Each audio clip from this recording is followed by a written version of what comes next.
እንደምን አድራችኋል? እንግዲህ ዛሬ እሁድ ነው። it is such a beautiful morning። በጣም ደስ የሚል ነው። ሰማያዊውም ድብን ያለ ሰማያዊ ነው። እንደገና ደግሞ ከ60 ዲግሪ ፈረንሃይት በታች ነው። ቀኑም ቆንጆ ነው የሚሆነው።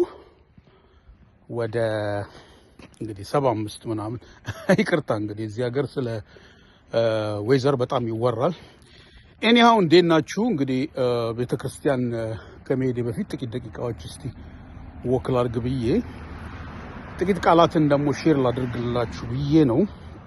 እሱም ስለ መዝሙር 119 ነው ባጭሩ።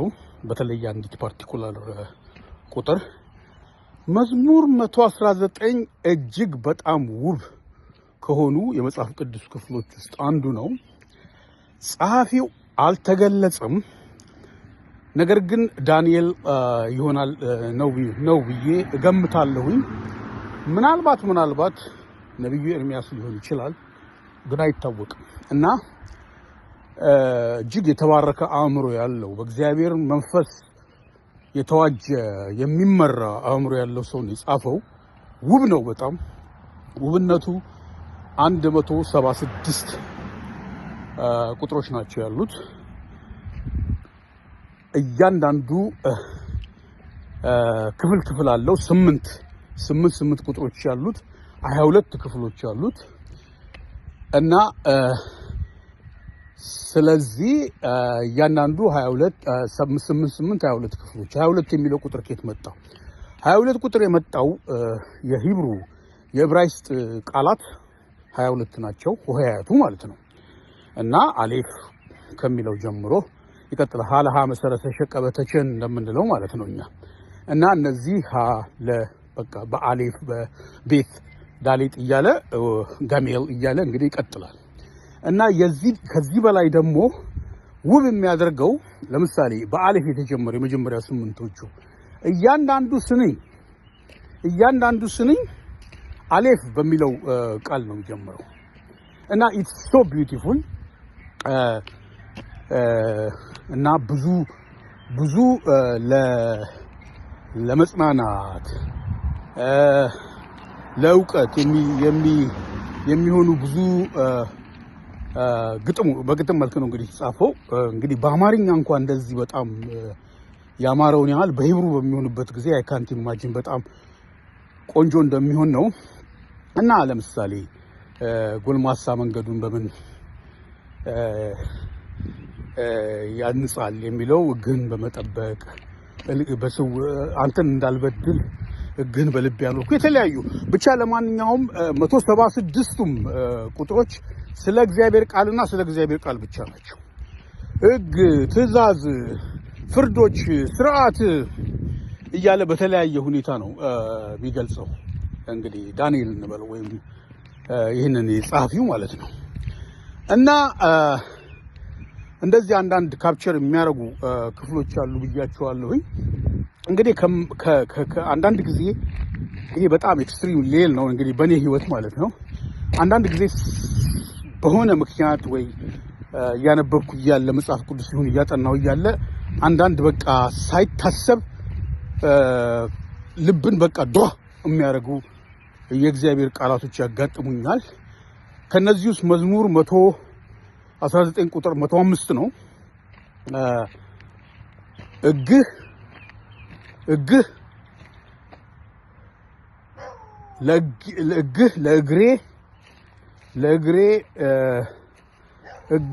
ለእግሬ መብራት ለመንገዴም ብርሃን ነው የሚለው ማለት ነው።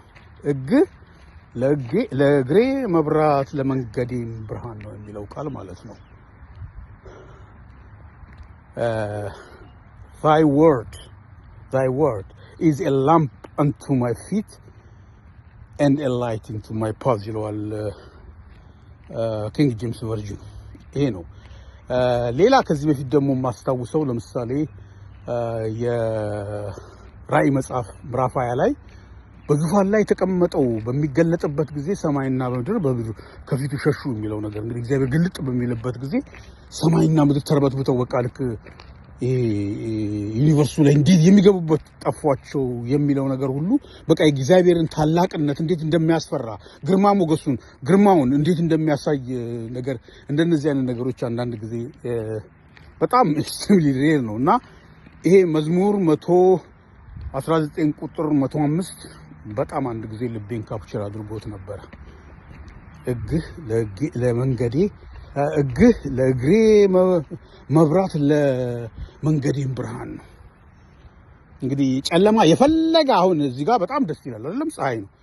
የፈለገ ድብን ያለ ጨለማ ቢሆን በእጄ እንግዲህ ባትሪ ቢይዝ በቃ ያንን ነገር እንደዚህ እያልኩኝ እሄዳለሁ ማለት ነው። እና በዛን ጊዜ እንግዲህ እንደ ፋኖስ የምትያዝ ነበረች እንጂ ባትሪ ምናምን የላቸውም። ስለዚህ ወይም ኩራዝ እንበለው እሱን እንደዚህ አድርጉ እና ምንም በቃ ያ ነገር በጨለማ እንደዚህ እያለ ይሄዳል ማለት ነው። ጭራሽ ደግሞ ለመንገዱ ለሚሄድበት እንግዲህ ዴስቲኔሽን አለው አይደል? መንገድ ለሚሄድበት ሁሉ እንግዲህ የእግዚአብሔር ቃል ወይም የሱ ሕግ ለዚህ ሰው ብርሃኑ ነው ማለት ነው። እጅግ በጣም የተባረከ ነው ብርሃኑ ነው። እና ይሄ እንግዲህ በደንብ አድርጎ የሚገባቸው ማናቸው የእግዚአብሔር መንፈስ ልክ ጸሐፊው በእግዚአብሔር መንፈስ ተነድቶ ይሄን ነገር እንዳስቀመጠው ሁሉ ይሄ ነገርም ደግሞ ሬጂስተር አድርጎ ወደ ውስጥ ገብቶ መጽናኛ የሚሆነው መበርቻ የሚሆነው ሐሴት የሚሆነው መቼ ነው? የእግዚአብሔር መንፈስ በውስጣችን በሚኖርበት ጊዜ ነው። የእግዚአብሔር መንፈስ በውስጣችን እንዴት ነው የሚኖረው? ከእግዚአብሔር ጋር በምንታረቅበት ጊዜ ነው። ከእግዚአብሔር ጋር ተጣልተናል ወይ? አዎ፣ ኃጢአት የሚባል ነገር በእኛና በእርሱ መካከል ገብቷል።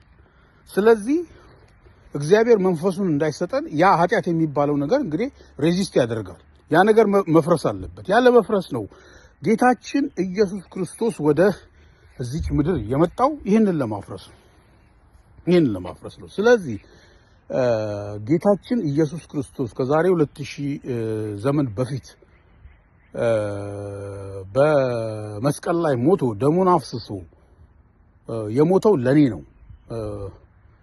ያንን ነገር ማመን እንግዲህ እምነት የሚባለው ነገር የሆነ የሚሰጥ ነገር አይደለም። እንግዲህ እያንዳንዱ ግለሰብ ለራሱ የሚያደርገው ነገር ነውና ያንን በምታምኑበት ጊዜ ወይም በምናምንበት ጊዜ በእግዚአብሔርና በእኛ መካከል ያለው ያ ወደ እግዚአብሔር እንዳንሄድ የሚያደርገው ግድግዳ ይፈርስና የእግዚአብሔር ልጆች ይኖራሉ። እግዚአብሔርም ደግሞ መንፈሱን ይሰጠናል ማለት ነው። ስለዚህ ይህን ነገር ኤክስፒሪየንስ ያላደረጋችሁ ሰዎች ካላችሁ ይህን የምታዳምጡ ማለት ነው እግዚአብሔርን መሻት ያስፈልጋል። እግዚአብሔርን የምንሻው ደግሞ ቁልፉ በአሁኑ ሰዓት ምንድነው? ጌታችን መድኃኒታችን ኢየሱስ ክርስቶስ ነው። ስለዚህ እዛ ላይ ፎከስ አድርገን ጌታችን ኢየሱስ ክርስቶስ ያደረገው ምንድነው? ፓርቲኩላርሊ ለኔ ምንድነው ያ ነገር አፕሊካቢሊቲው ምንድነው? ያ ነገር የሚለውን ነገር አስተውሎ መወሰን ያስፈልጋል ማለት ነው። እና ቤተክርስቲያን መሄድ መልካም ነገር ነው። ሪሊጂየስ የሆኑ ተግባራትን ማድረግ መልካም ነገር ነው። እንግዲህ የሞራል ሰዎችም ብዙ ነገር ያደርጋሉ።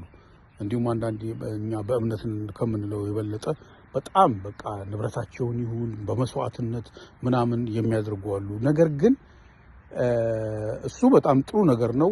ግን የእግዚአብሔር ልጅነት ደግሞ ፍሬ ቢሆን የበለጠ ደግሞ ቆንጆ ይሆናል ማለት ነው። ስለዚህ እውነትን መፈለግ በእግዚአብሔርና በእኔ መካከል ያለውን የለየንን ነገር በምንድን ነው የሚፈርሰው? ግን ቁልፉ ኢየሱስ ክርስቶስ ነው እና ያንን ብሎ ማሰብ በጣም መልካም ነገር ነው።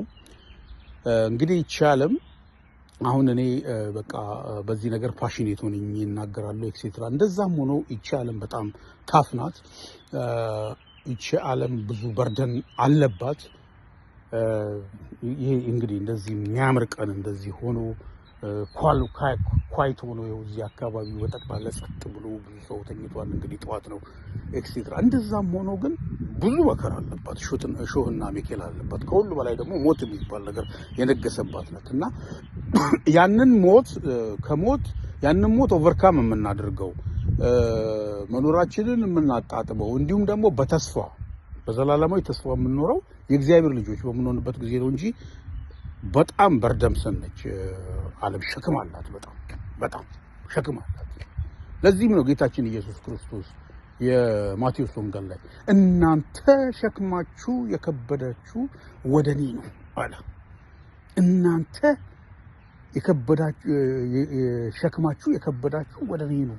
ይሄንን ሊል የሚችል ማንኛውም ኃይል ዓለም ከተፈጠረ ጀምሮ የለም። ወደኔ ኑ። ለምንድን ነው የምንመጣው? እኔም አሳርፋችኋለሁ። ለብቻችን አንችለውም። በጣም ሃይሊ ኳሊፋይድ በብዙ ነገር ሃይሊ ኳሊፋይድ የሆኑ ሰዎች አሉ። በአይኔም እንኳን ያየኋቸውና ታሪካቸውን ያነበብኳቸው። ነገር ግን ከሞት ማምለጥ አይችሉም። የሚወዷቸው ልጆች ኮንትሮል ማድረግ አይችሉም። ተውት፣ ሞት ምናምን የሚለው ነገር ሳይሆን በዚህ ውጣ በዚህ ግባ ብለው እንኳን ከአመፅ ሁሉ ሊያድኗቸው አይችሉም። ነገር ግን እናንተ ሸክማችሁ የከበዳችሁ ወደ እኔ ኑ የሚለውን ጥሪ እንቀበል። ወደ እሱ እንሂድ፣ እሱም ያሳርፈናል። ያ ማለት ግን ደግሞ ከዛ በኋላም ያለው ላይፍ አልጋ ባልጋ ይሆናል ማለት አይደለም። ቀንበር አለ፣ የጌታ ቀንበር። ግን ቀንበሬ ቀሊል ነው አለ። የፍቅር ነው፣ የምህረት ነው፣ የመታዘዝ ነው። ቴስቲንግ አለ። አዳምና ሔዋን በኤደን ገነት ቴስት ነበራቸው። ጌታችን ኢየሱስ ክርስቶስ እንኳን ቴስት ተደርጓል በምድረ በዳ። ቴስቲንግ አለ በላይፍ ላይ። ምክንያቱም በዚህ ዓለም ላይ በምንኖርበት ጊዜ ስጋና ደም ስለሆነ የለበስነው ቴስቶች ይመጣሉ። ሪፋይን ወርቅ እንግዲህ በጣም ቆንጆ የሚሆነው በደንብ በሚነጥርበትና በሳት በሚፈተንበት ጊዜ ቴስቲንጎች አሉ። የተለያዩ ደረጃቸው ይለያዩ። ከዓለም በርደኖችም ደግሞ ሙሉ በሙሉ እናመልጣለን ማለት አይደለም። ነገር ግን ዋና የሆነውን ነገር እንግዲህ አንከር የሚል ቃል አለ። መርከብ አሁን ለምሳሌ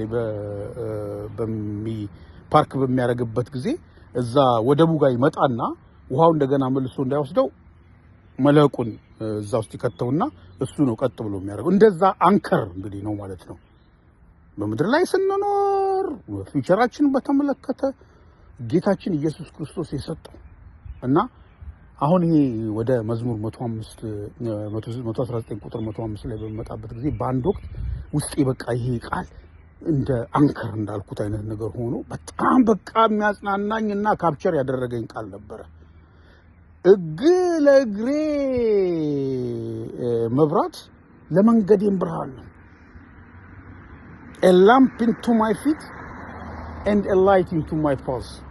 so beautiful. የእግዚአብሔር ስም የተባረከ ይሁን። ቤተክርስቲያን ሂዱ፣ የምትጽናኑ ተጽናኑ፣ ሐሴትን የምታደርጉ ሐሴት አድርጉ። ጥያቄ ቋጠሮ ያላችሁ ይፈታላችሁ። የሰላም እግዚአብሔር ይስጣችሁ፣ ይጠብቃችሁ። በጌታ በኢየሱስ ክርስቶስ ስም አሜን ባይ